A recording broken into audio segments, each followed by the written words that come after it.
Item number 3 جناب علی محمد خان مملکت برائے پارلیمانی امور کی جانب سے 29 اکتوبر 2018 کو پاکستان کی موجودہ اقتصادی صورتحال سے متعلق پیش کردہ تحریک پر بحث شروع کرتے ہیں. تو اس حوالے سے سب سے پہلے جناب سردار ایاز صادق صاحب سے جو ہے نا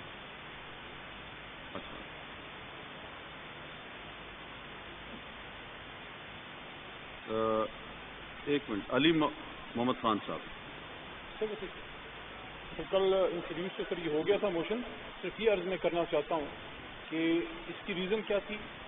کل بزنس ایڈوائزری میں ڈسکس بھی ہوا اور جس طرح ہمارے فورن منسٹر جناب شاہ محمود قریشی صاحب نے اس کا اظہار بھی کیا کہ ہماری آج کی جو حکومت ہے وہ چاہتی یہ ہے کہ ہمیشہ سے یہ ٹرینڈ رہا ہے کہ حکومت سر بجٹ پیش کرتی ہے, اپوزیشن اس پہ تنقید کرتی ہے اور بات جو ہے وہ آئی گئی ہو جاتی ہے.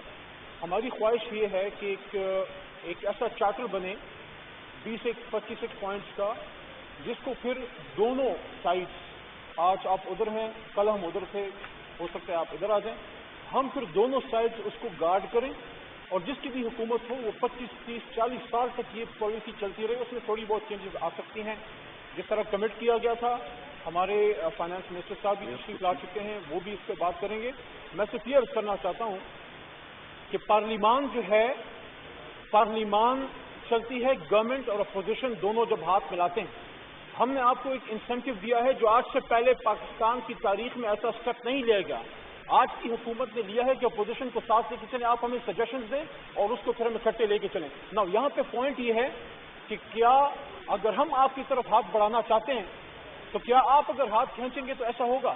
میں اپریشیٹ کرتا ہوں آپ اندر آئے, لیکن تلاوت کے 5 منٹ کے اندر کسی بھی حکومت نے آج تک کورم پورا نہیں کیا. پچھلے 5 سال ہم اپوزیشن آپ کا یہ اجلاس چلاتے رہے, تو میں اس کا شکریہ بھی ادا کرنا چاہتا ہوں اور یہ کہنا چاہتا ہوں ہمارا ماشاءاللہ ہمارا کورم سارا پورا ہے. لیکن یو نیڈ سم ٹائم کہ جیسے اجلاس شروع ہوتا ہے نعت پڑی گئی ہے, ابھی لیو اپلیکیشنز بھی پوری نہیں ہوئی اور آپ کے ہمارے آنریبل ممبر صاحب نے کورم پوائنٹ آؤٹ کیا, ان کا حق ہے, ان کا حق ہے. لیکن اسپرٹ یہ ہے کہ ہم ہاتھ سے ہاتھ ملا کے چلیں. آپ ہم پہ جائز تنقید کریں, لیکن اگر پارلیمان نے کچھ پازیٹو کرنا ہے تو دونوں سائڈ نے مل کے ان ایشوز کو اٹھانا ہوگا. اور قوم تب ہی اس پارلیمان کی عزت کرے گی جب ان کو ادھر سے روشنی نظر آئے, جب ان کو ادھر سے اپنے مسائل حل ہوتے ہوئے نظر آئیں. اس لیے میں دوبارہ اس بات کا اظہار کرتا ہوں, ہم ایکسپیکٹ کر رہے ہیں ہمارے جتنے آنریبل پارلیمنٹیرینز اس سائڈ پہ بیٹھے ہیں آپ ہمیں تجاویز دیں گے, ہم کچھ تجاویز پیش کریں گے, ان کی روشنی میں پھر انشاءاللہ وے فارورڈ ہوگا. تھینک یو خوشی شاہ صاحب, آپ اگر بات پوچھیں. بسم اللہ الرحمن الرحیم. ود ڈیو ریسپیکٹ ہمارے مولانا صاحب نے جن خدشات کا اظہار کیا, میں سمجھتا ہوں کہ آنریبل فورن منسٹر صاحب شاہ محمود قریشی صاحب نے اس کا اظہار کیا, اس کا ریفائی کیا کہ کچھ ایسا نہیں ہے. اور میں اپریشیٹ کرتا ہوں اپوزیشن لیڈر صاحب جناب شہباز شریف صاحب نے اس کو اکنالج کیا. یہاں پر 2 باتیں ہیں. میری صرف درخواست یہ ہے, یہاں ہم سب ایکول پاکستانی ہیں, کسی کو کسی سے سرٹیفکیٹ لینے کی ضرورت نہیں ہے, ہم سب محب وطن ہیں. نمبر 1. نمبر 2, 27 اکتوبر یوم کشمیر کا بلیک ڈے آن کشمیر, جب پوری دنیا میں مسلمان بالخصوص کشمیری اور پاکستانی کشمیریوں کے ساتھ اظہار یکجہتی کر رہے تھے. اور میں علی امین گنڈاپور صاحب جو ہمارے منسٹر ہیں اور ہمارے آنریبل منسٹر صاحبان, اپوزیشن کے M&A صاحبان, آپ سب مختلف جگہوں پہ انہی ایکٹیویٹیز میں ہم سب بزی تھے.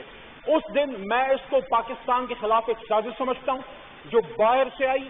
ہمیں باہر کی باتوں پہ تو بہت اعتقاد اور یقین ہے, کیا اپنی سیاست کے لیے کشمیر کے دن ایک ایسی سازش کا شکار ہونا جائز تھا؟ کیا اپنی حکومت تو چھوڑیں, سیاسی حکومت ہماری آپس میں اختلافات چلتی رہتی ہیں, آپ ہم پہ تنقید نہیں کریں گے تو اپوزیشن کا کام تو تنقید ہی کرنا ہوتا ہے. لیکن سوال یہاں پہ یہ اٹھتا ہے کہ کیا یہاں صرف حکومت, سیاسی حکومت زیر بحث ہے؟ کیا ہماری پاک فوج, کیا ہماری ایئر فورس, ہماری دفاع کے ادارے, ہماری ISI, ہمارے ڈیفنس کے ادارے اتنے بیکار ہیں کہ اسرائیل کا ایک طیارہ آ جائے گا اور ہمیں علم تک نہیں ہوگا؟ یہ تو آپ اپنے اداروں پہ, اپنی حکومت پہ, مملکت خداداد پہ نو کانفیڈنس کر رہے ہیں. آپ کیا سمجھتے ہیں اگر آپ محب وطن ہیں تو کیا ہم ملک بیچ کے کھا گئے ہیں؟ میں یہ سمجھتا ہوں کشمیر ڈے پہ بہت بڑی سازش کرنے کی کوشش کی گئی، ملک کو تقسیم کرنے کی کوشش کی گئی باہر سے. میری درخواست یہ ہے، آپس کی لڑائیاں لڑتے رہیں گے، لیکن اس ایشو پہ کشمیر والے دن اسرائیل والا ایشو کھڑا کر کے میں اس کو پاکستانی ہی نہیں سمجھتا، میں as a minister of state for parliamentary affairs حکومت پاکستان کا نہیں، ایز اے پاکستانی بات کر رہا ہوں، میں اس کو پاکستانی ہی نہیں سمجھتا جو پاکستان کی پاک سرزمین پہ اسرائیل کا طیارہ تو درکنار اسرائیل کے طیارے کا ایک پیر بھی برداشت کر سکے. تو انشاءاللہ آپ تسلی رکھیں، اور جس قسم کی کمیٹی آپ بنانا چاہتے ہیں میں یہ عرض کرنا چاہتا ہوں، یہ معاملے کو طول دینے والی بات ہے. اگر ہماری مملکت نے، حکومت نے، دفاع کے اداروں نے بتا دیا ہے کہ کوئی کچھ نہیں آیا، تو میں سمجھتا ہوں اس پہ اتفاق کرنا چاہیے. آنریبل ڈپٹی اسپیکر صاحب، میری ریکویسٹ ہوگی کہ اس کے بعد آپ اکانومی پہ جو ہماری ڈبیٹ ہے وہ جاری رکھیں. میڈم بھی بولنا چاہ رہی ہیں، ہمارے گورنمنٹ بینچز سے بھی کچھ بولنا چاہتا ہے، کنٹریبیوٹ کرنا چاہتا ہے. ٹھیک ہے جی، موقع دیجیے. میں اور ہماری چیف وپ صاحب ہم گئے ہیں اور ہم نے اپوزیشن لابیز میں ان کو ریکویسٹ کی ہے. زیادہ تر تقریباً ممبرز ان کے جا چکے ہیں، 2 ممبرز بیٹھے ہیں. جہاں تک صبح وہ گمراہ والے لفظ کی بات ہے اس پہ وضاحت بھی آ گئی اور شاہ محمود قریشی صاحب نے اس کو حذف بھی کروا دیا. جی ہاں بالکل. اور میں سمجھتا ہوں آنریبل ڈپٹی اسپیکر صاحب، I am really speaking from the core of my heart اس ایشو پہ، کہ کل بڑے ہی ایک اچھے اسپرٹ میں ہاؤس بزنس کی کمیٹی میں گورنمنٹ اور اپوزیشن نے مل کے یہ فیصلہ کیا. ہماری طرف سے تجویز آئی، تجویز بھی جناب فواد چودھری صاحب کی طرف سے تھی، تو انہوں نے کہا کہ اکانومی پہ ہم ڈبیٹ کریں. اور جو دیگر وہ صورتحال ہے، آج اگر کوئی یہ کہے کہ یہ سب مسلم لیگ نواز نے کیا یا پیپلز پارٹی نے کیا، ان کی بھی مختلف گورنمنٹس آئیں، بیچ میں ڈکٹیٹرشپس بھی آئیں اور بھی لوگ آئے، تو اس ایوان کا فائدہ یہ ہے کہ یہاں سے قوم کو ایک ڈائریکشن ملے، قوم کو ایک روشنی ملے، ایک پازیٹیو ڈبیٹ ہو. آج آنیسٹ بائی گاڈ سر، قوم دیکھ رہی ہے کہ ایک معمولی باتوں پہ واک آؤٹس، اور اصل ایشو اکانومی کا، وہ غریب آدمی جو 10,000، وہ مزدور جو 10 یا 12,000 روپے میں اپنا گھر چلا رہا ہے، 15,000 روپے میں، اس کے لیڈرز یہاں پہ ہماری سیریسنس کا یہ لیول ہے. میں ریکویسٹ کروں گا اپوزیشن سے، میں خود گیا بھی ہوں، میرے ساتھ چیف وپ صاحب گئے ہیں، ڈوگر صاحب گئے ہیں، ہم نے ان کو ریکویسٹ کی ہے. ہماری امید ہے کہ کل انشاءاللہ اس پہ زیادہ فروٹفل ڈبیٹ ہوگی. ہماری گورنمنٹ بینچز سے بھی اسپیچز انشاءاللہ تیار ہیں. کل سٹارٹ میں جو ہے ہماری میڈم اندلیب عباس صاحبہ جو ہے اپنی وہ اسپیچ سے ہم سٹارٹ کریں گے. اب ہمارے جو فائنانس منسٹر کی انہوں نے بات کی ہے، ان کی ایکٹیویٹیز ہیں، وہ بزی رہتے ہیں، بہت زیادہ کام ہے ان کو کرنے کو. State minister for finance and revenue موجود ہیں، حماد اظہر صاحب یہاں پہ نوٹس لیتے ہیں، سارا ان کا اسٹاف موجود ہے.